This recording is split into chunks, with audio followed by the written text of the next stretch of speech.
আসসালামু আলাইকুম প্রিয় চাকরি প্রত্যাশী ভাই বোনেরা, আশা করি সবাই ভালো আছেন। সরকারি প্রাথমিক বিদ্যালয়ে সহকারী শিক্ষক নিয়োগের বিজ্ঞপ্তি প্রকাশ করেছে প্রাথমিক ও গণশিক্ষা মন্ত্রণালয়। আবেদন প্রক্রিয়া শুরু হবে আগামী ৮ নভেম্বর, শুরু হয়ে চলবে ২১ নভেম্বর পর্যন্ত। আজকের ভিডিওতে আমরা এই পদের শিক্ষাগত যোগ্যতা এবং পদসংখ্যা এবং আবেদন প্রক্রিয়া নিয়ে বিস্তারিত আলোচনা করব, তাই ভিডিওটি না টেনে সম্পূর্ণ ভিডিওটি দেখার অনুরোধ রইল। চলে যাচ্ছি বিস্তারিত আলোচনায়।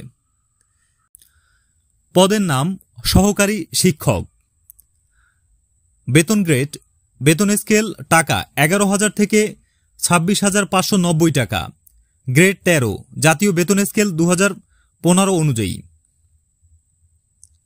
পদসংখ্যা ১০,২১৯টি।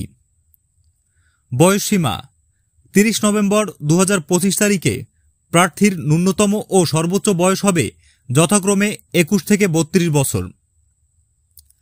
শিক্ষাগত যোগ্যতা: কোনো স্বীকৃত বিশ্ববিদ্যালয় হতে অনন্য দ্বিতীয় শ্রেণী বা সমমানের সিজিপিএ সহ ৪ স্কেলে ন্যূনতম ২.২৫ ও ৫ স্কেলে ন্যূনতম ২.৮ স্নাতক বা স্নাতক সম্মান বা সমমানের ডিগ্রি।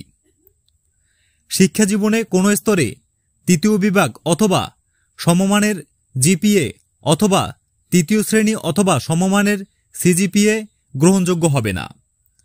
তো ভিউয়ার্স, এই ছিল আজকের ভিডিওতে।